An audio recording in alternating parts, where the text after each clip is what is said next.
As DN1 becomes the youngest alliance in Rise of Kingdoms to hit gift level 40, I gotta go back to my gold chest digging roots. Screw fighting, right? And so we migrated to 860. Not really, though. We did migrate, but we did not go gold chest digging.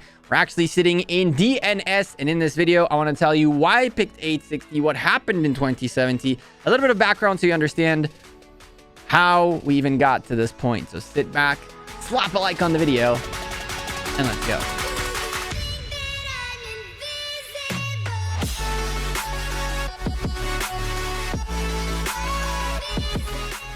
Hey there, YouTube. Welcome back to Gekko Gaming.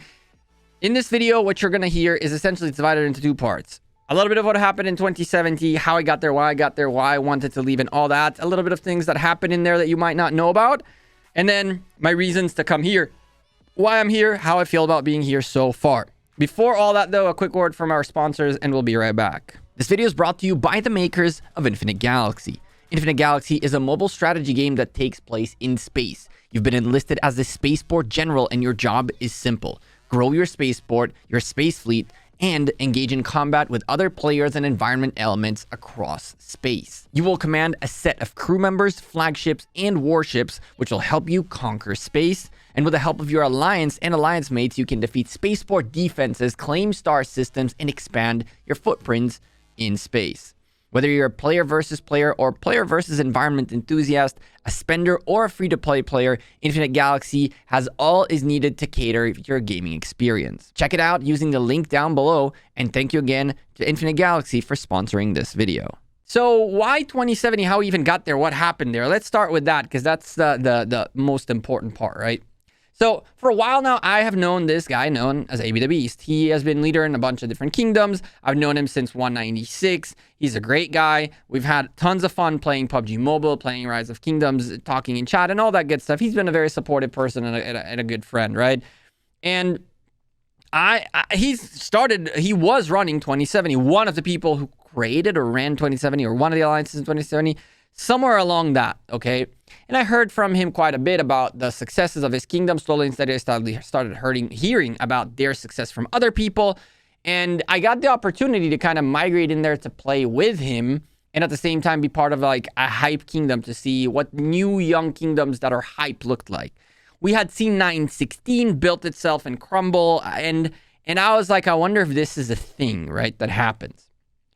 In the process, I actually told a bunch of different people that I was going there with the jumper, and they came along. Like a couple of people that I'm not going to name, but some of my other people that became friends, that were friends that came in coincidentally at the same time, was someone like Custom, who I definitely threw under the bus on that stream that I was really mad. Sorry, Custom, for that. And a bunch of others. Even people who are hating on me to this day in 2070 have no clue that they made it to 2070 because of me. But anyway, on my first day there, I was in 401 KVK, so I really wasn't as communicative, and I wasn't really mixing in. When I started trying to mix in a little bit with 2070, I was added into the Family Alliance chat, and that was when one of the first instances happened. Someone said something in that chat which is extremely chat bannable, okay? Now, if you don't know, in Rise of Kingdoms, you can say a few words and get banned for 1 day in the beginning, 3 days after, a week after, and then permanently banned out of chat.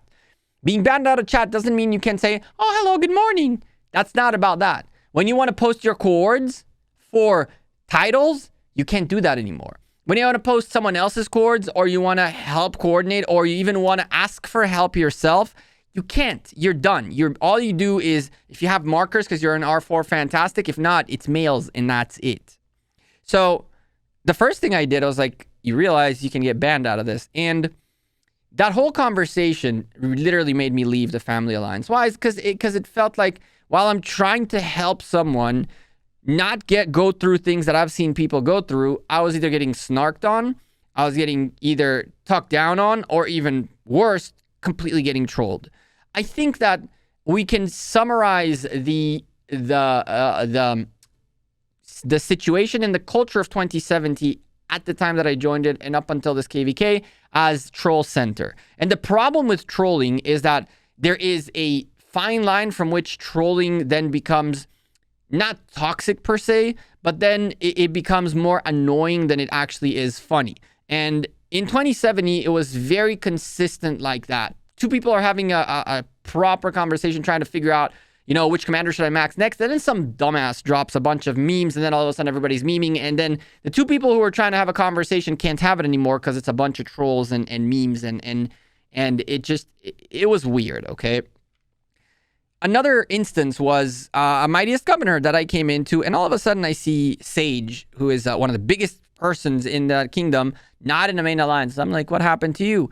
She broke the Mightiest Governor rules. Now, I understand that people break Mightiest Governor rules both intentionally and unintentionally. Kingdoms have mechanisms to punish those who are intentional, while giving somewhat of a leeway, but a slight punishment to those who do it unbeknowingly. Like, for example, if you by mistake, you trained up to the limit and you clicked one of these one more time and you're like, crap, it happens. In 2070, chop your head off. Out of the alliance for a week. You're banned from Mightiest Governors, like 6 or 7 Mightiest Governors coming. You're not going to see any Mightiest Governors for the next 2 months. And when you have someone like Sage, who doesn't matter what you think about her, she was one of the strongest players in there, and one of the most active warriors in that KVK, being blocked out of Mightiest Governors, you have a problem, okay? And it kept going. It kept piling on these different things. Another thing that happened was I asked where I can play Arc. I was told, hey, you can play on this alliance. I was like, cool. See you Saturday. I come in on Thursday. Not registered. I'm like, wait, why did I not get registered? I come into the alliance. I thought I got registered. I left. I come in on Saturday. Click play. You're not registered. I'm like, what? So I'm like, okay, let me go into the Discord and just ask where I can play Arc again. I asked where I can play Arc again. Got snarked on again. And I was like, homie, I just asked where I can play Arc. Like, now, I definitely am not, it's not that everybody else is at fault but me. I also very quickly, due to the different things that happened, grew a very short fuse toward talking to people, and really, it really wasn't having a good vibe and a good time. At the end of the day, the vibe was not good. I honestly think that the vibe got better as KVK went through, and I definitely think that 2070 is a much better place than it was before that KVK, for the record. Including the people who migrated out, including the fact that some leaders got a nice ringing slap to the face that they need to chill and they need to a little bit like let it go, not micromanage as much. 90% of our plans in 2070 were told to us like hours before execution. And so if you weren't online, you wouldn't know. And the reason for that is we're scared of spies. All right, so you're scared of spies, of our opposition knowing our plans, so we shouldn't know our plans either.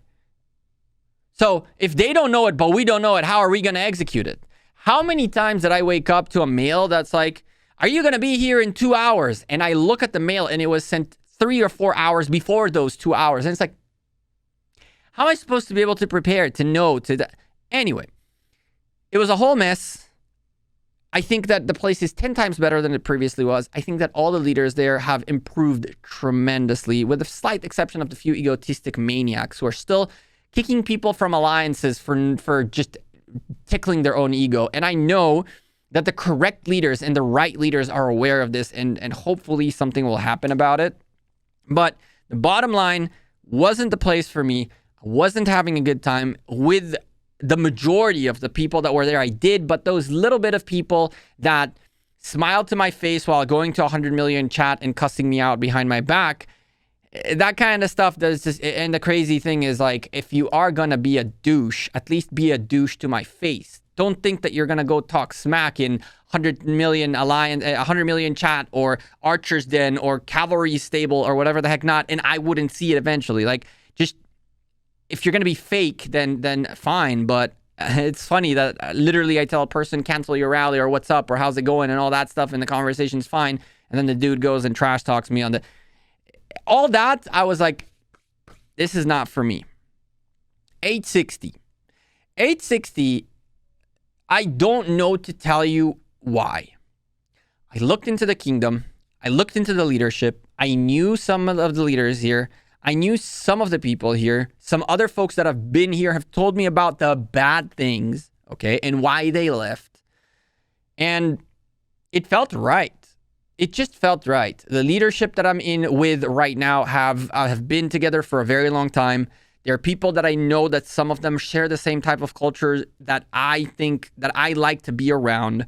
They are not sissies, but also they're not extremely punishing. They will not let you walk over them, but if you make a mistake, they will not make you pay for it forever. And so I made the decision in a moment's notice. I was aware of the migration maybe 3 or 4 days before it happened. I wanted to grind honor to get a couple of extra rewards. I ended up saying, screw that. Rewards are really not that important. And so I literally gave AB the Beast all my resources and dipped. And that's that. The vibe in DNS and in DN and in 860 is uncomparable. I don't know if it's because they're an older kingdom or because of what, but I came in here, everybody asking if you need, what, do you have anywhere to play Arc? Do you need anything? Do you know how Midas governors work? What are your plans? How can we help? What can we do? And it's not because I'm a content creator. Other people who migrated in here have talked to me and told me the same exact thing. They're like, bro, I came in here and half of the kingdom is like looking to make sure that I'm well taken care of. And that's the kind of stuff that makes me think that this is a good place for me. In terms of power, I currently don't reside within the top 300, which is amazingly good for me as of right now. But once I heal and get my troops back, things are going to be a little bit worse. I will end up in the top 300, which is about, I believe, 70 million power. We also have another creator in here, Buys, who didn't wait a moment, at least for me, to announce that I'm migrating and already made a video and already tried to poke fun and all that. But at the end of the day, all is good. He's been fighting well. He has a very active account. He is probably, on top of being a fighter, the definition of a farmer, because holy balls, this man farms a lot. A lot, okay? He set up a nice little challenge. He says he thinks he's going to get double the kills that I'm going to get. I have a bad feeling about this, my friend, because while you think you have 2 months worth of gathering on me, I have 12 farms coming in, and I'm pretty confident I will be able to pass you. But it's going to be a fun little challenge to play with him to see what happens while he thinks that I'm trying to steal his viewership. I definitely think that I can help his viewership more than take it down. But with that being said, I'm super happy that I came here. I think this kingdom has a ton of potential. If you guys want to come in here, by the way, crazy enough, still not Imperium. So hit up, I would say, the message any of the leaders. I would honestly tell you, because I really like to be a pain in the butt to this dude. You guys can go look for my friend, where is he? Dark Xerxes, right here. Go look for this dude. Message him. Be like, yo, I want to come into 860. There is space. There is place. There is time. There's a KV. There's time for you to gather, rebuild. KVK is not anytime soon. And yeah, I'm super happy that I came here. In the 3 days that I've been here, I've gotten more like positive vibes than negative out of the vast majority. There were some trash talkers. There were some haters. There were some zeroing threats. Yada, yada, yada, like everywhere else. But honestly, I am actually super happy. It's been a great transition. I'm looking forward to try to play Arc with these guys. I'm looking forward to try to help in any way I can, because that's what I like to do. I'm looking into being able to develop this account to be a little bit more meaningful to the kingdom. I'm not going to be a main rally leader, because let's face it. But you know, you never know. All you need to get there, right, is the right motivation. And I guess but with the right motivation, this comes out much quicker. And so, yeah, for now, we're gathering out the wazoo. We got to clear a fairly decently-ish hospital and start having fun. I'm really looking forward to cover these KVKs with these guys. I'm really looking forward to get to know more people here. And I'm really looking forward in general to continue to play this game, because up until my first migration to 401, I was ready to quit. And up until a little bit ago, I thought I was done. But every time I meet these newer people, fun people, cool communities, and I'm like, why would you be dumb enough to stop making content and playing this game with this awesome community. So I'm looking forward to meet a bunch of the awesome community of 860. Alliance strength is looking very, very, very good. This is not an 8 alliances, 110 billion power or more. This is by no means the attempt to be the top of Imperium, but this is exactly where it needs to be. Enough power to put in a fight, enough power to be able to compete, and too little power to be able to drop out of Imperium after a good KVK, replace the ones that are not going to want to play anymore with new blood, and continue going. So I really like what they're doing. Shout out to the folks in 860. I've talked way too much about you guys. Don't forget to pay me for all of this. I'm kidding. In case that's not clear to those of you who are like, oh, he's chasing gold chests. I've heard that so much. It's crazy. Shout out to the homies of 860. I'm Gekko. I'm out of here. Appreciate it. If you drop the like on this video, hit that subscribe down below. I hope you guys join our journey through the 860 adventures. Oh, there's a new king. And yeah, 401 KVK coming up very soon. We're going to focus a lot more on that account on this channel from here on out. But you'll also, of course, get this account in the mix and all that good stuff. We're going to keep working on getting our Pakal Herald, hopefully, on this account. Get our equipment up there. Get our troop count out there. Our power up. And more importantly, our kills. Because low-key, I mean, I'm not ashamed to say this. Our stats are embarrassing, okay? But we literally almost 4-timed our kill points in 1 KVK with very little resources. So now that we're bringing farms in, we're bringing the gatherers in, we're bringing everything in. Buys might have a lot of work coming his way this coming KVK. Take care, have a good one, and I'll see you in tomorrow's stream. Peace.